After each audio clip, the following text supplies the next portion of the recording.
கல்கிஸ் நீதிமன்றத்திலே தன்னுடைய நட்பேருக்கு களங்கம் ஏற்படுத்தும் வகையாக நான் ஒரு அறிக்கை கொடுத்ததாக சொல்லி பிள்ளையான் இல்லாவிட்டால் சிவனேஸ்வரி சந்திரகாந்தன் அவர்களால் மான நஷ்டம் கோரி தாக்கல் செய்த வழக்கு எடுக்கப்பட்டது.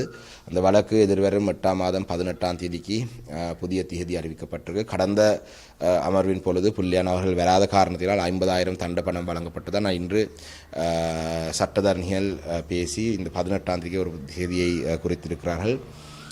உண்மையிலே இந்த வழக்கு எனக்கு எதிராக போடப்பட்டதுக்கான காரணம் 2023ஆம் ஆண்டு ஈஸ்டர் குண்டுவெடிப்பினுடைய 4வது வருட பூர்த்தியை முன்னிட்டு நீதி கோரி நாங்கள் மட்டக்களப்பிலே செய்த ஒரு நிகழ்வு ஒன்றிலே அசாத் மௌலானா என்ற நபர் ஐநாவுக்கு ஒரு அறிக்கை சமர்ப்பித்திருந்தார் என்றும் அதிலே பிள்ளையான் அவர்களுக்கு இதுக்கு தொடர்பு இருக்கிறதாகவும் கூறப்பட்டிருக்கிறது. அவ்வாறு சொல்லப்பட்டது உண்மையாக இருந்தால் பிள்ளையான் அவர்கள் இந்த ஈஸ்டர் குண்டுவெடிப்பிலே சம்பந்தப்பட்டவர்கள் நான் சொன்னதை வைத்துதான் எனக்கு வழக்கு தொடரப்பட்டிருந்தது. ஆனால் தற்பொழுது நாட்டிலே பாதுகாப்பு அமைச்சர் ஆனந்த விஜயபால் அவர்கள் இந்த விடயம் தொடர்பாக ஒரு அறிக்கை விட்டிருந்தார். புள்ளியான் அவர்களுக்கு இதுக்கு தொடர்பு இருக்கின்றதை சொல்லியிருந்தார்.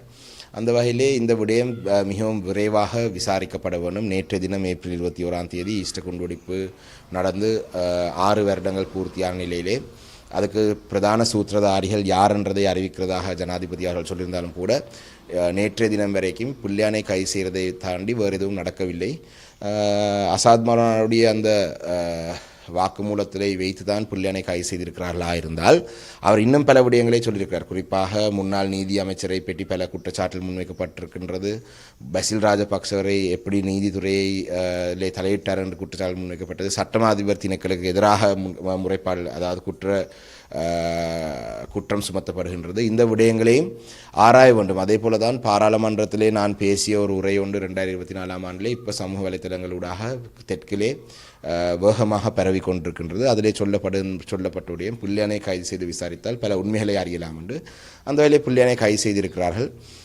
என்னுடைய ஏனைய உரைகளிலேயும் ஹென்சாடை எடுத்து பார்த்தால் பல உண்மைகளை பல விடயங்களை நான் வெளியிலே சொல்லியிருக்கிறேன். இந்த விடயங்களையும் உடனடியாக விசாரித்து ஏனைய தரப்பினருக்கும் நடவடிக்கை எடுக்க வேண்டும் என்பதை சொல்லிக் கொள்கிறேன்.